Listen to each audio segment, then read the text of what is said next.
everyone who have joined in today.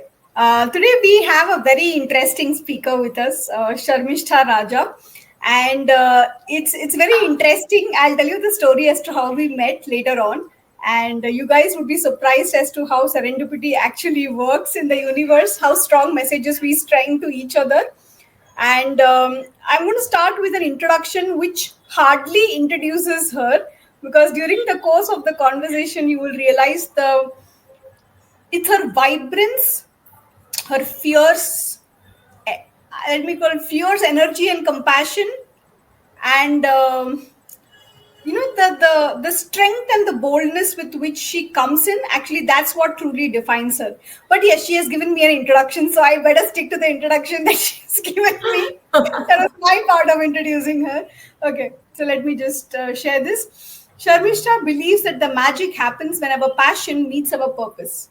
Her purpose is to build a tribe of fearless and inspiring leaders who lead with their head, heart, and hands to propel change and create history. For over 14 years now, Sharmistha has had a thriving career as a leadership development facilitator and coach in the tech industry. She has delivered numerous leadership development programs for global leaders and coached high-performing individuals and leaders. Today, she is the founder of Cassiopeia Consulting that offers leadership development training programs and coaching. She has completed her master's in human resources from Mumbai Education Trust, is a certified DISC trainer, Belbin team roles facilitator, and pursuing her ICF certification as a leadership coach. She is a wife and mother of two and lives in Kolkata with her family. So, welcome, Sharmistha. Thank you so much, Suhasini, and sounds even better when you say it. So thank you for those flowers, and I give it back to you. Thank you so much for the opportunity for me to add value to your community, and I look forward to this conversation. So thank you. Okay, so let's see how it unfolds. It's a totally unscripted conversation straight from the heart.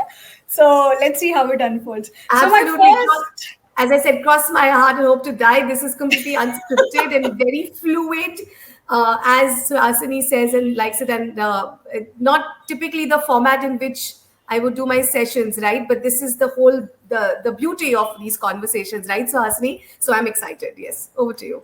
Absolutely. Okay.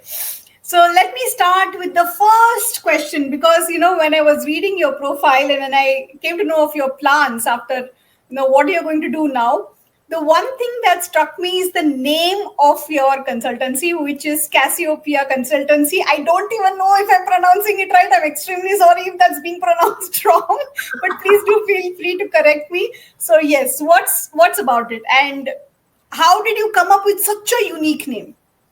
Right. So firstly, you said it absolutely right. It's Cassiopeia, and the story behind Cassiopeia. So a cluster of stars is called a constellation. So there are different constellations in the sky.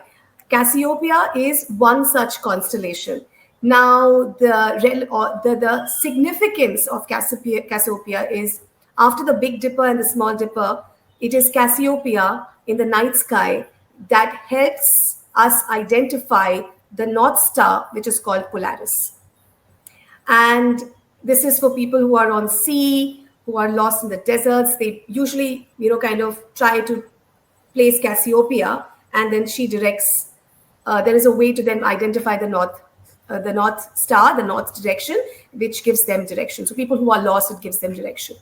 Interestingly, Cassiopeia was a queen, a very vain queen, who was punished to be in the night sky, and that's a different story altogether.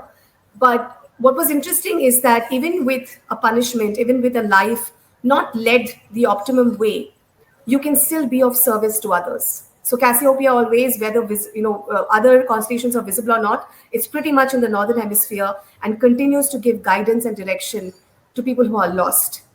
And in the Greek mythology, this constellation is called Cassiopeia, and in the Hindu mythology, it's called Sharmistha. So I thought it was perfect that, why, and firstly, it's a difficult name, right, Sharmistha? So I would always wonder, why is my name so complicated? Like, why did, and my grandfather named me Sharmistha. So I'm like, why?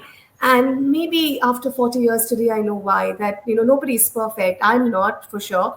But how can we use our life and our life experiences and stories and our fears and shortcomings to be of service to others? And that's the whole objective, is that how can I continue to add value to my customers, to my friends, to my family, and do my best in giving them the best of me. And so that's where the whole story started with Cassiopeia. So I hope that was interesting enough. Oh yeah, absolutely. In fact, I was very intrigued when you said that your name and Cassiopeia actually mean the same thing. Yep. I mean, that's so beautiful, right? I mean, it's as if the universe just landed the name on your lap. I mean, it's इतनी शिद्दत से मैंने तुम्हें पाने की कोशिश की है कि जर्रे जर्रे ने मुझे तुमसे मिलाने की साजिश की है. So I completely believe in that, and of late, it's been about flow. It's been about just responding to the opportunities that are coming across and responding to what the needs are. And I am in that state where I'm just letting it flow and not resisting anything, and not using a lot of our intellectual capabilities to come in the way of a divine intervention. So I can feel it. I hope you can feel it. And you know how this name came about. We were having that conversation. So I completely believe in the divine timing and the divine cause for all of us. So yeah. absolutely okay. So let's for all our viewers out there, let's start with something about your journey. Let's just get them to know you better. Well, thank you for that question. So, born and raised in Mumbai, and I came from a fairly middle class family of artists. My dad's a singer, my mother was a stage artist. So, my childhood actually went in watching my parents on stage perform. And I thought that was a fascinating part of my childhood, where where public speaking is public speaking, which is glossophobia, is the second most dangerous fear that people have after death, right? And for me, that skill was so close because it was in my family, and I saw my parents just pivot to becoming these performers, and that was a big part of my childhood. So speaking was I very naturally came as one of the skills that I realized that I had. But in school, I was fairly like, in studies, I was like average, above average student. I was very active in sports, but never really brilliant in anything. I was probably doing everything just right, but never brilliant in anything. And then came in college. I pursued my bachelor's in science. I graduated in chemistry. So I don't know how that happened. I just wanted to make my mom proud by doing science, because she was like, your dad and I have studied commerce and you should do science. And because she thought it was better for more intelligent folks. So I said, okay, I'll do science. And then I did science, and it had nothing to do with my career today. But my education did teach me that to appreciate the science behind learning and the science behind evolution and science behind human behavior. So the scientific bent of mine came in my graduation days, where there is always a reason for this. There is always a scientific explanation. And of course, there are some things which I leave to the divine, but there is a science, and that kind of drove everything that I would study with a scientific bent of mind.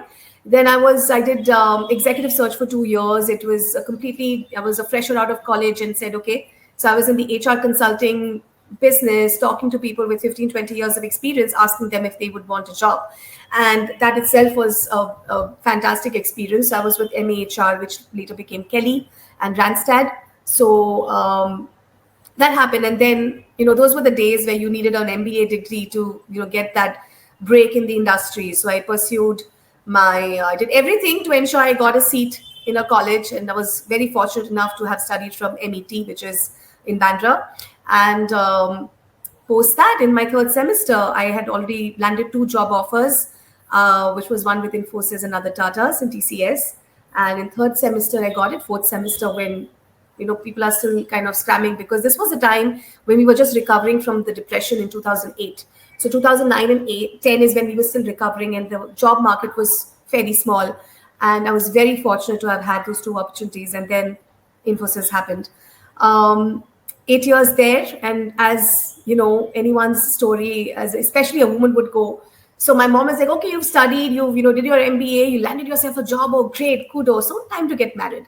So I very soon, within a year, got married, then had the first kid, and of course, as it goes now, you should have a second one, had a second kid.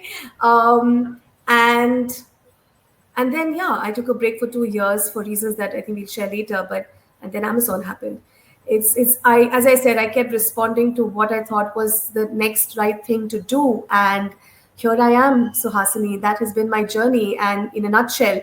But of course, there are so many stories that I would love to share. But then, yeah, in a nutshell, that's how it has been. And today I'm here. Okay, great. So tell me something. You actually, with a very early stage in the career, you had motherhood to handle. You had a corporate job to handle. You were starting your career, making your mark. And how did you go about all this? How did you fix the right things in place? Well, that's a good question though. And today, when I was going through it, you don't do it with a lot of thought at that point. But today I reflect back, and so firstly, Shazasini, I was very clear in what I want in life. I was very clear. At 21, I knew the profession that I wanted to be in, which is in training. And every decision I took after that was to ensure that I know I have the skill of communication, but training is a whole new world, right? And also build the appetite for knowledge to be able to be a trainer. So everything that I did after that was to study more about human behavior, psychology, training, coaching, and all of that. So I was very early on clear of what I want. Now, I also am very rooted to my values of having a family, of having my own family. So when Drupad and I got married, I remember it was very early on. I was 26, he was 27. We had just started our careers. He was in Mumbai and I was working in Infosys in Pune. And which meant that, we had to take a call what to do, who will leave the job and who would take the call and all of that. So we decided we'll give it a year. So we actually had a Mumbai-Pune long distance, short distance marriage going on for a year, which worked for us. He continued to keep his job in Mumbai. I continued to be in Infosys. And this is where I say divine timing and divine plans, right? That we may have our own plans, but God has its own. And that's when we were expecting our first baby. And I was like, okay, I think it's time we should be living together now that we have a baby coming. And at that point in time, and this is where I want to highlight the biggest strength and the biggest sacrifice that was made was my husband's. He chose to leave his job in Mumbai and move with me to Bangalore because I requested for a transfer to Bangalore. And at a point in his career where, everything was going well and, it was in his industry, his right up his, his strengths and the job that really suited his skills, right? So he took the call to leave that job, to move to Bangalore and start afresh with me. So the first sacrifice was actually made by him. Then the baby came in, and what was happening at that time is I would every 2 years change my role. So I was first in the HRBP role, then I was expecting, there was a maternity leave, came back, and then applied for other roles, which was closer to training. So I got into OD, and again there were advocates for me who helped me to transition from BPHR to coming into organization development, and then gradually moving into training and development and leadership development. So in that journey was fairly, how I would say, is intentional from my end, but I also had the right support and advocates for me and people who believed in me. Also people who didn't believe in me, and I thanked them. I really thank them because most of my learnings, the tough learnings in life have come from my critics and people who didn't wish well for me. I wish with them very well. But thanks to my advocates and my critics, I was able to carve that journey. And finally, when I got pregnant the second time, I took a call of taking a break. So that's how it's been, So I have gone with the flow, but intentionally knowing where I'm going. The North Star. On my North Star, right? My North Star, my Polaris was very clear. And I also believed that both my children were absolutely gift from God, and their timing and when they came in and all of that. But I always knew I'm heading towards my North Star. And my biggest advocate, my biggest supporter has been my husband for sure. And so yeah, that's when my career kind of took a backseat, and this is when I was like, now I need to support my husband and be there for the kids and take a break. So Okay. So what were some challenges that you had to overcome during the way? oh, so challenges both personally, professionally, but I'd like to start with a very pivotal point in my life, which was in 2017. I was 9 months pregnant with my second baby when I lost my mother to an accident. So it was sudden, and she was in Mumbai, I was in Bangalore, and I was already working from home because I was ready to pop any minute, and but somehow managed to reach Mumbai and had to say goodbye to my mother. At that point, and of course, the Kubler-Ross model, right? I mean, the anger and grief and then acceptance and all of that. So I was still working in Infosys at that point, but I took in my maternity leave in early because of mummy's accident. So I was able to go back, say my goodbyes, and the way I handled that challenge was that what is it that is required from me right now? What is it that I can do best to support everybody around me? And the most important was the baby. What can I do? What is best for my baby? And this is when, and I didn't do this alone. My in-laws were a huge support at this point in time. All of them were there to support me. My husband didn't leave my side. My friends who I haven't seen for years were there. And finally, after saying goodbye to my mom, my daughter was born 13 days after my mummy passed away. And with that came that was hope, and that was another responsibility that I wanted to do the best of, right? Like, this is it. I need to be there for my daughter and, do best for my son and all of that. So just when I got into that zone, I lost my mother-in-law. So from losing my mom, 3 months later, I lost my mother-in-law, and somewhere in between, my daughter was born. And I remember looking at my husband and saying, "What's happening? Like, what's happening?" And so again, we were both in shock, and we didn't know how best we could support each other. But all we knew is that we are all we had.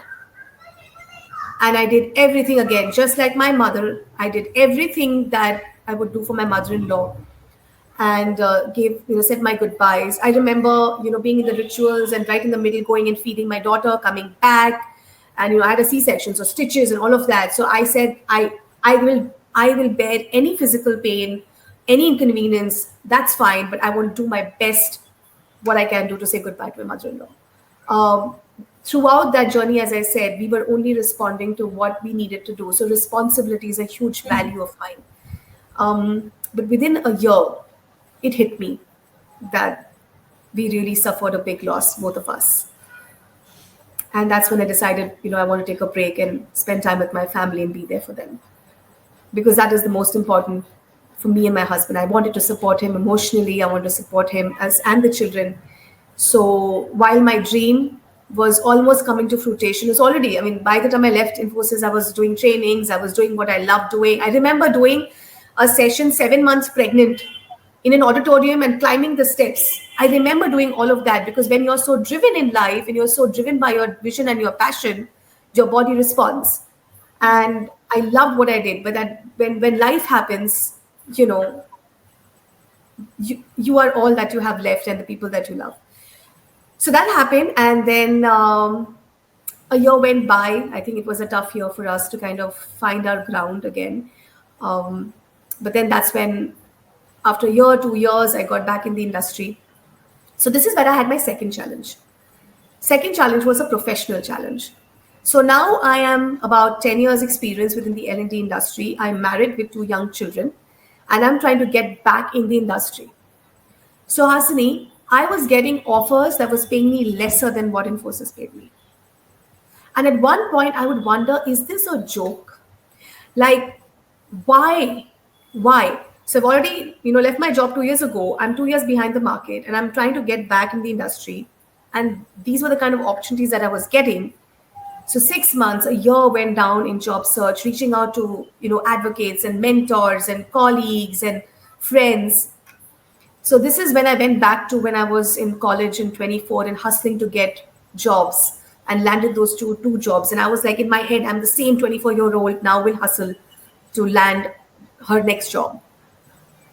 And this is when another advocate came in, a mentor of mine from Infosys, who recommended me to Amazon. I remember that the interview process went on for about 4 to 5 months, 6 months almost from the time we started. And I gave it my all.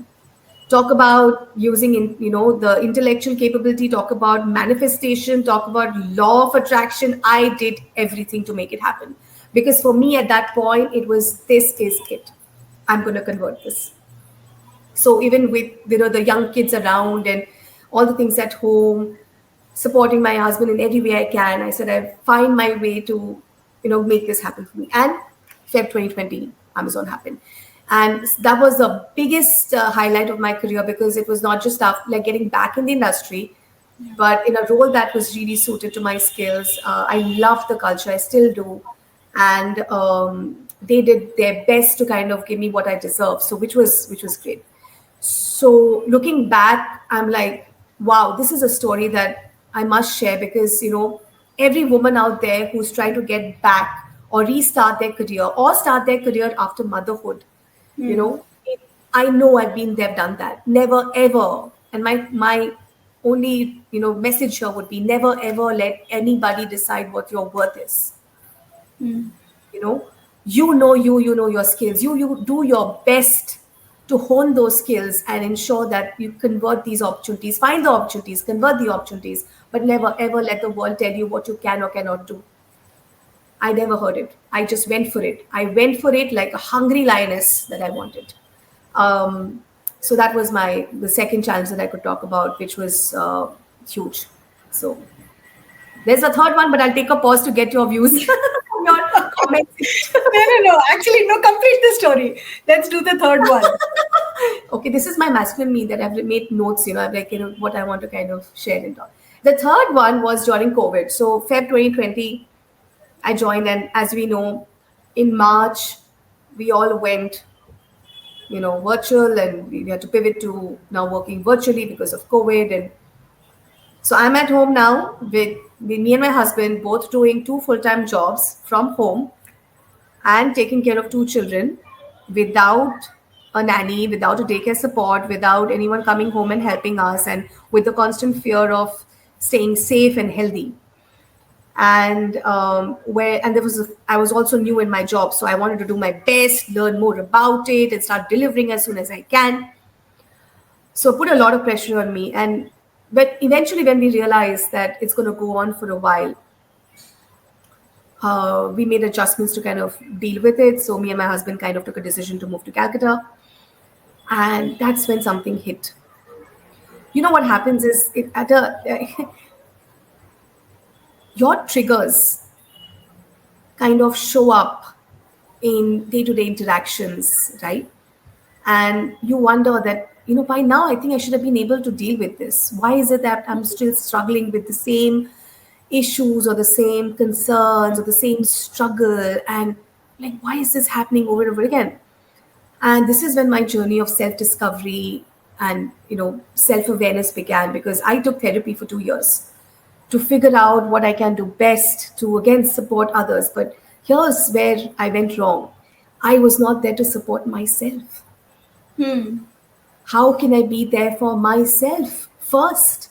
And that whole journey of understanding your triggers. Your triggers are your key to your healing. Understanding where and how did they get formed. So, where they say, don't ask why somebody pushed your button. Ask why the button exists in the first place. So why is there a trigger in the first place? Because that holds key to your inner healing and development. And that whole process kind of started this journey of self-awareness, of making peace with a lot of things in my past, within myself. So this whole process also gets you to face your vices, to face your shortcomings, to face your failures, to face everything about you that you have probably been, keeping in your shadow, the shadow side of you, right? And the biggest power is when you're able to see it, acknowledge it, and accept it. And the day I was able to do that, the day I was able to, one, forgive everyone, all said and done, forgive them, because, forgiveness is more about your peace of mind and to Yeah. move on in your life. It is more for you. And when I did that, it was a huge, huge weight lift off my shoulders that, I don't think I lost a lot of weight during COVID, but I definitely lost a lot of weight in terms of triggers and trauma. So that was the biggest challenge in my life, which I think I continue to, of course, like, human psychology is that you'll never be able to completely reach a point unless like you've attained nirvana, right? We will still continue to struggle with those in your life. But then now the first thing is I'm aware of it. So now I fill my cup first. I fill my cup up first so that I can be of value to others and be there for them and not sacrifice me for that, right? Because being there for others is also one of my values, is service. So these were some 3 highlights in my career and my personal life, Suhasini, where I can share that this is how I've kind of pivoted. I continue to, it's not that it's not perfect. I continue to kind of, face those challenges out now and then, but now I'm well equipped with the tools and strategies of what I can do, what is in my control, and then leave the rest. So that's on a very serious note, but I'll quickly get your inputs in.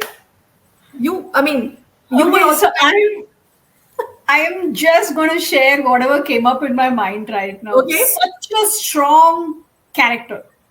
Oh. I mean, it is whatever.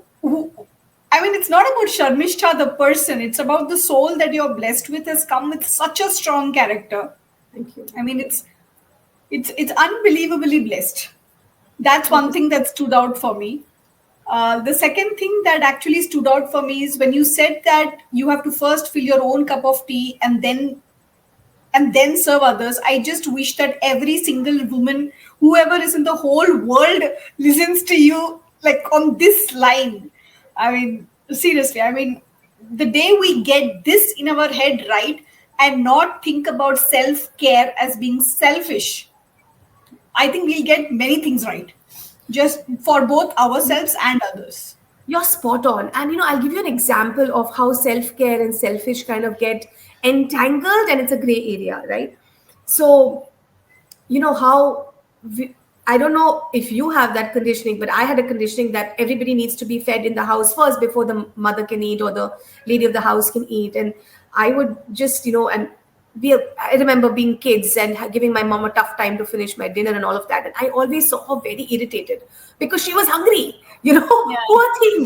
She strived the whole evening to make a meal and then striving for like the kids to finish, the husband to finish and all of that. And she's hungry and she would sit in the end and eat. And she'd be in a good mood after that. And I wonder that why.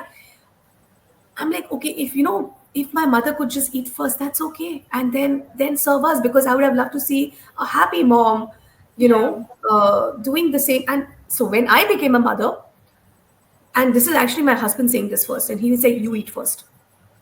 Because I think he knew me very well. He's like, before you get hungry, please eat first, then feed the kids. Because I would probably take 10 minutes to finish my meal and then sit with my kids for 1 hour to feed them, no problem. But then sitting with my kids, not eating first and being angry and upset and shouting at them, eat fast, eat fast, eat. I said, okay, you know what? Eat first, it's okay. And then feed them, because at least you're happy then. You can, you're satiated. So now you can be of service to others. Yeah. Some people might see that as selfish. So be it. Exactly. Those are the 3 words in my head too. If you think it's selfish, you're entitled to your opinion. I'm fine. But I did what is best for my family is they would want a happy mom. They would want a mom not to scream at them while they're eating, right? So it's things like that and as I said, I had a lot of support from my in-laws, my family, my husband to do that. But again, at workplace, right? Because this giving nature of mine was to be of service of others and others and others, also the challenges of drawing boundaries and came in. And I said, where is it that I should put my needs first also? Hmm. And that was a learning journey, is, for me, Hmm. continues to be, because the value of service, the value of responsibility kind of entangles with boundaries and self-respect and self-esteem. I'm still learning. Hmm. I'm still learning as I go, but one thing is, I will never stop.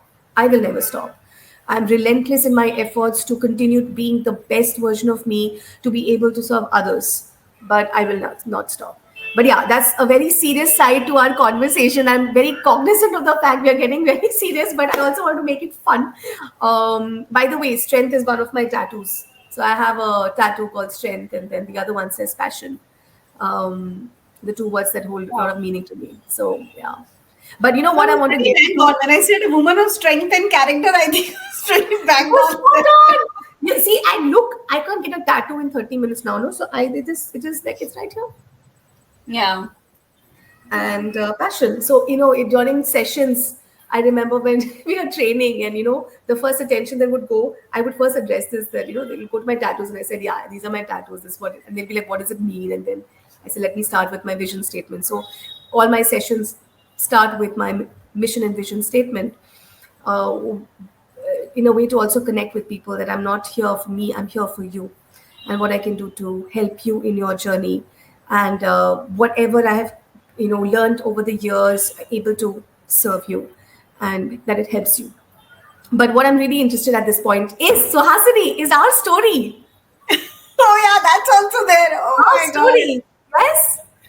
So why don't you That's go a ahead? miraculous story. I still don't know how it happened. I still don't know how it happened. So, okay, I'm going to share that story. I promised everybody that I will share that story. If you were to believe that two souls were to meet just like that on earth, then I think that's the two of us. So when I was in Vodafone and when I was leaving Vodafone, I was interviewing people who could take my role.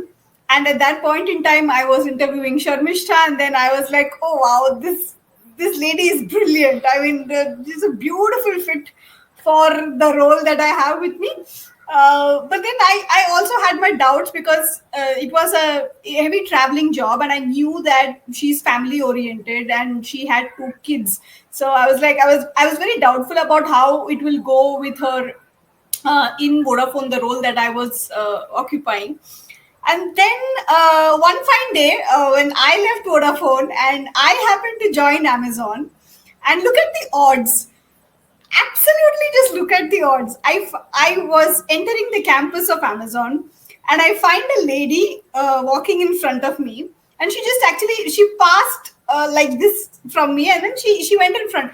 I was like, this is Sharmistha. I mean, this was the lady I spoke on video call twice, and I was still unsure, but I just thought, okay, let me give a chance. Like, what's going to happen? She's going to say, I'm not good, Sharmistha. It's okay for me. Yeah. I was like, okay, so I just give her a call from back saying, Ayush and Mishta. And then she recognized me. I mean, imagine this. On the same day, in the same batch of induction, at the same time, in the same campus, and that too when literally we had met before, when I was thinking that I wanted to get her into Vodafone. Literally, we both are just meeting in Amazon. I mean, call it serendipity. I really don't know what else to call it.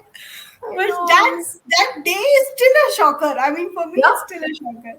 And I'm like, I'm walking past by, and I'm like, I know this lady, I know this lady. And because we had done video calls, right? We hadn't met in person. So I'm like, I know her. And I'm like, and honestly, I'm not very good with names, but I remembered yours. And I was like, Suhasini. Like, what were the odds? What are the odds of that happening? Isn't it? Uh, so we definitely have some connections to Asani, and I think the fact that we're having this conversation here again should be a sign that maybe we're definitely meant to have bigger collaborations and conversations like this. But watch out for such people. I would say when and if it's happened with anybody who's listening, like if any of these spooky stories have happened, but then I would just say tune into it because that people in your life come for a reason. Yeah, they definitely come for a reason, um, either to teach you a lesson or to support you in your journey. Either ways, there are learnings in it. And Yeah. the when this happened with you, Suhasini, I was absolutely sure that one, my decision was absolutely right, and second is you were here, so it made me feel even, and you were very honest about the whole interview process and all of it, right? So, and I said I met someone really special, and of course, the time that you were in Amazon, you were in a different unit, I was in a different unit, but we continue to kind of stay in touch off and on. And so also effort went in continuing that relationship. You did your Yeah. bit, I did my bit, and here's that where we are today. And who knows what we would achieve together in the future. But I'm a firm believer of the power of the divine and human beings and Yeah. people, and very passionate about it. So yeah, the interesting story, but it never becomes uh, it never goes old, right? It It's never goes so wrong. I still say this to yeah. so many people who are like common friends between the both of us, and I still tell them, "Do you know how we met?" I still tell them, and they always have their eyes like wide open. I'm like, "How is this even possible?" Right, right. I give you a lot of credit for it, Sasini. Also that, I mean, why I took the initiative, you also responded. You took the initiative and I responded. So I appreciate you responding to it. And, it's easier when we make friends when we're younger, right? But when you grow older, I think a lot of our inhibitions, our fears, our insecurities kick in. And I think one of the things that made it very easy for me to kind of connect with you is that there were no inhibitions. You were all open arms, and you were so accepting. And yeah, I mean, it's I don't know if it's a woman thing or what, but then some of us might feel that we intimidate people, or we kind of drive people away, and it's not easy to kind of approach us or whatever. But with you, it was so easy, and you made it easy for me as well, right? And that's a big leap of faith, I would say, in humanity, in people, that you displayed and I displayed, and we responded to each other, and here we are. So Absolutely. Okay, so now let's pick your brain on something else. sure. See, you have broken a lot of limiting beliefs for yourself. I mean, in your journey itself, it talks about a lot of beliefs that you had to break, all the barriers that you had to cross, transcend, not just break, engage with them, and in fact, transcend those barriers. Now, in your corporate journey, and even otherwise, not just corporate journey, but even otherwise, when you meet people, when you meet women, what are some things that you think that hold women back? What is the reason for the broken rung? I the broken rung, right? Oh, and the conversation around that and the glass ceiling. Okay, firstly, I think thank you for that question, and it's a really interesting one. This is completely my observation and my personal experience, that I have had more experiences of women judging me more than men. I've had more experiences of women making it difficult for me than men. I don't know why, but I would often wonder that shouldn't it be the other way around? Shouldn't it be that we support each other more because we're women and we understand what it takes to be where we are? And this whole thing about judgment, so much of judgment that we hold against each other as women, I barely see this from men. And I would, at one point, I would wonder, why is it? Why are we competing and not collaborating? Why is it that your values are more important than mine? Why is it that upbringing, motherhood, all of those values have to be yours, not mine? Why can't we create a space where we all have a seat on the table? Forget on the boardroom. Do we all have a seat on the table for each other? And I would just go back and think, why is this thing? So, again, going back to my own experiences, okay, what have been my experiences with either my mother, the elder women in my family, my cousins, my friends, and all of that. And, this is constant comparison, that there's a certain template that we need to fit as women. Why?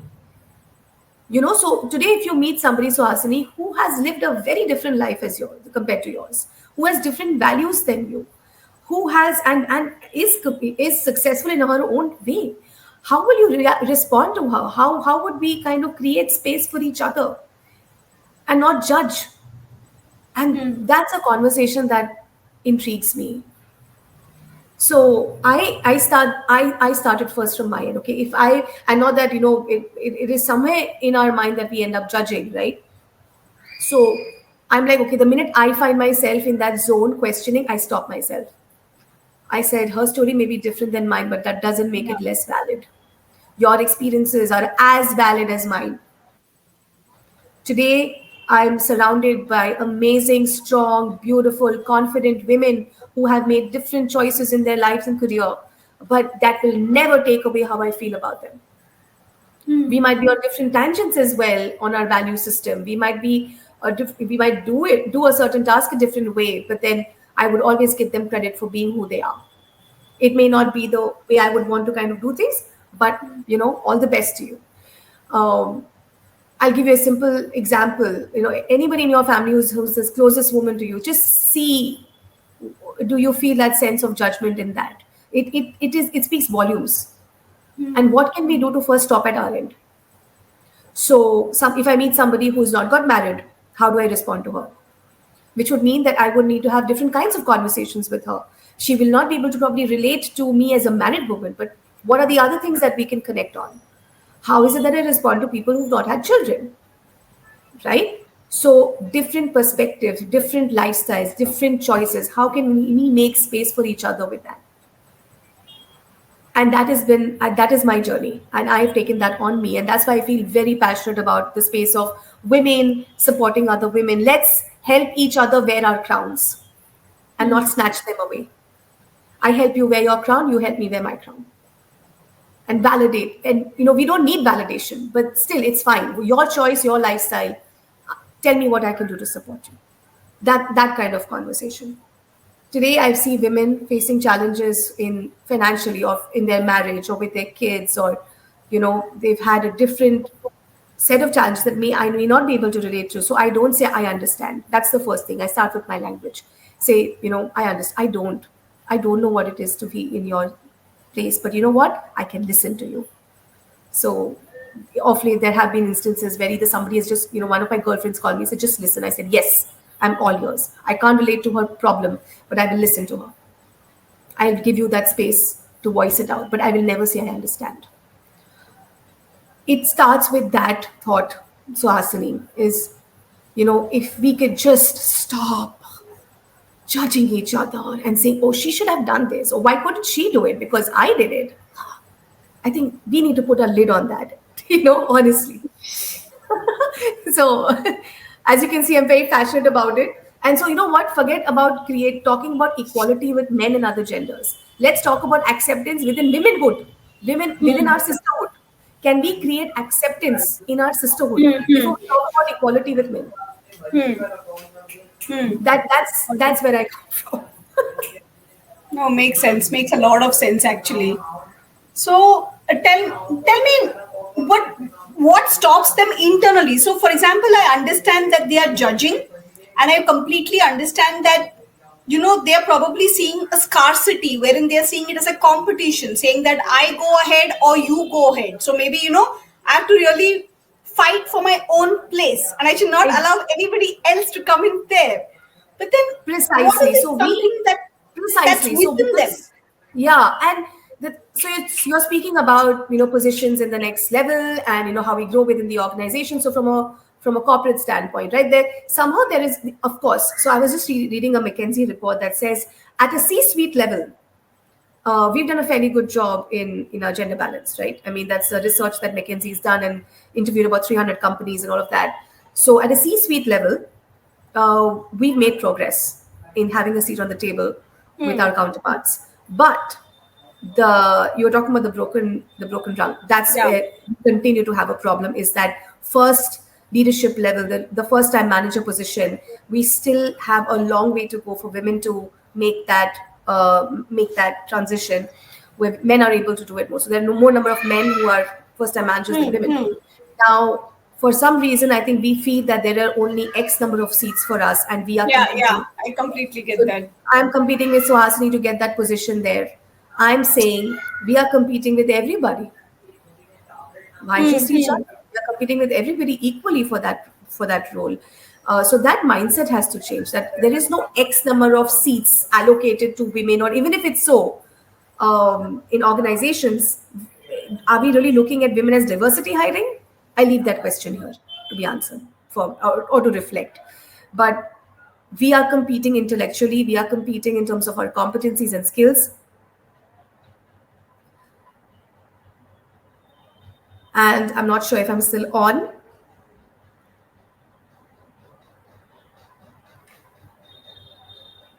So, Asni, can you hear me? Sorry, technical glitch. Sorry, I'm back. That's okay. That's fine. That's all right. So we are competing intellectually. We are competing in terms of skills, and should we really look at it from a gender perspective? Is where I was coming from. So we are not competing each other, ladies. We are not. We should be helping each other, collaborating with each other, helping, as I said, helping each other keep our crown up. So, but yeah, I think there's a mindset, so Asani, that there's only these number of women that can be promoted, and therefore we need to compete within each other. I think that's a myth. It's a myth. Very.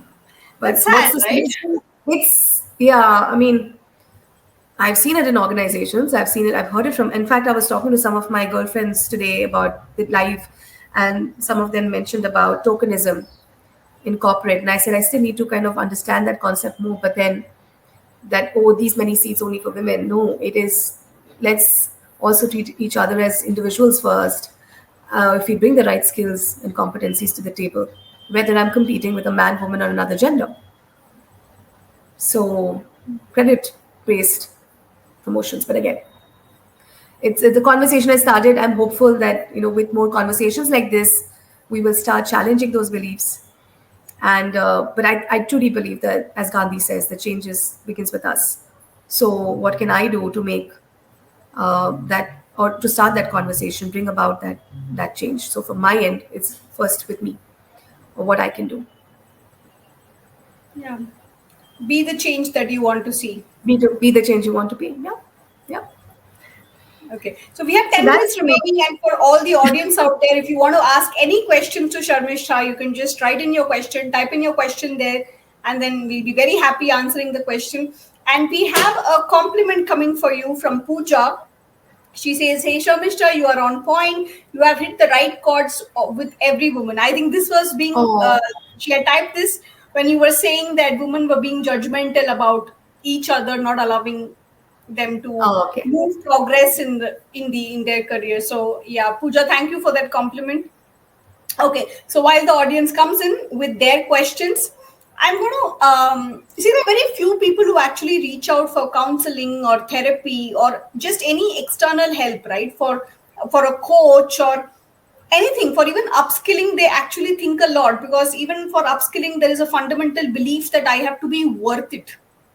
Many women don't even invest in themselves, thinking that I'm not worth it. Your thoughts on that? Oh my God. Oh my God. Absolutely. So, so it depends on where you are in your life's journey or in your career. But there definitely comes a point, and this is for everyone, not just women, it's for men as well. There comes a point in your career where it plateaus, because your early 20s go in learning the skills and getting the experience, and then going up the ranks and getting the job that you want, or you move to another organization and you see that sharp increase in your skills, capabilities, income, all of that. And then there comes a point where you plateau out, and this is when I highly recommend mentoring, coaching, and therapy, if that's something that you like to explore. I think there's enough conversation around mental health to say that there is no shame in seeking for help. And I did that, and I very proudly share it. It is not an easy journey to be a part of. Every session going in um, and being vulnerable. And as I said, Suhasini, that to build yourself up, you need to break yourself down first. So breaking your beliefs and breaking your conditioning and challenging what you've believed all these years, breaking yourself down in that experience is extremely courageous. And I'm saying, out of personal experience, it takes a lot of courage to show up to every session. But by the end of it, you come out not just stronger, but now equipped with the strategies and tools that work for you, which make you, a human being. You accept yourself first, right? And a human being then who could be of service to others, and then reflect at your work. Coaching and mentoring from a career standpoint and also from a life standpoint is extremely valuable, and I have done this. I've gone through coaching, and I continue to go through mentoring to take my skills and career to the next level. Whether we are worth it or not, I wouldn't think of it that way, whether they were worth it, or I would always feel, why isn't that people, why aren't we investing on ourselves, right? I mean, you're the biggest asset. Why wouldn't you invest in yourselves? And so in a lot of training programs and a lot of mentorship programs out in the industry, I don't see a lot of people having an uptake or appetite for self-development and personal development. I don't know why. I mean, because I'm an L&D person, to me it comes like, obviously you have to learn to grow, and a teacher is the best student, so I continue to learn. So I don't understand that perspective. Maybe there is something I'm missing, that why wouldn't you invest in yourself? But from technical standpoint, sharpening the axe, we got to keep being relevant in the industry. Talking specifically in the tech industry, we got to keep getting certified, right? We got to keep looking for learning new technologies to stay relevant. Why isn't that same thought process applicable to human skills, to soft skills? So while you continue developing your technical skills, you also continue to develop your soft skills, your human skills is what I call. And I think that conversations like this would help people venture out in personal development and seek that, I won't say help, but support in living their life more in a more meaningful way, more intentionally. I've seen value in that. So yeah, those are my thoughts around it, and I hope it helped. To build yourself, you have to break yourself down. That's going to stay with me. Thank you. Okay, so we have a question from Narendra Babu, who asks, "Hi Sharmistha, I have 19 years of HR experience. How do I pivot towards a career in leadership development? Your inputs, please." All right, great. Thank you, Narendra, for that question, firstly. So, like any other skill, and when we talk about learning model, which is a blended learning model, 70-20-10, 70% of the learning comes by doing that skill. So I'll take the example of driving a car. So you want to learn how to drive a car? Of course, the 10% is knowing about the car, knowing the traffic rules, all of that. 20% is watching others drive, and 70% is actually doing it. So getting behind the wheel. So you want to get into leadership development, start training, seek opportunities in your current role where you can do that. Reach out to your existing L&D team to say, how can you volunteer, raise your hand, be a part of it. So seek out those opportunities. And today, I think most organizations believe in cross-functional training. They believe in job rotation. There are policies around that. So firstly, reach out for those opportunities. And once you get them, that is when, that's your part of the deal where you will do your best. So understanding, reading about the latest technologies or latest philosophies around leadership development, understanding models, reading, increasing your own, appetite towards these kind of methodologies. I think that's building your technical skill towards leadership development. But the first thing is raising your hand and doing it. By doing it, by even taking, so if you're in HR, if you're doing induction, like take a small section on doing emotional intelligence. Okay, let's talk about this model, and then just 30 minutes, 1 hour, making that a part of the induction process, maybe. So just doing it is the first step. But I would like to also ask why. I'm a firm believer in why. You want to do something, I want to challenge you to think about your why. Why is it that you want to get into leadership development? What is that value that is driving you to do it?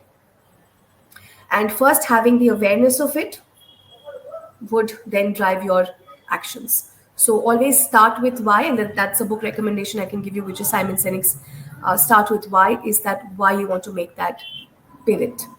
And let that be your guiding force to do everything after that. In fact, apart from your organization also, there is a Toastmasters club that you can be a part of, where public speaking is a skill that you can learn. Be a part of different groups. I think, thanks to COVID, in a way that it's opened up the world to us, right? And we can virtually be a part of a lot of initiatives if your company kind of allows it within the policy, is to explore and do that. right? So these are some things that I can share. I hope it added value and I was able to answer your question, Narendra. Narendra, sorry. Narendra, hope that helped you. I'm going to add just one line to it. Let your heart figure out, your head will find a way. Yep. I mean, if you truly want to go in leadership development, and if that's a heart-based decision as to really why do you want to do it? I mean, what's your core? What is it within you that drives you towards it and not away from it? Your head will figure out a way. Yep. Either which ways, your head has to give you a solution.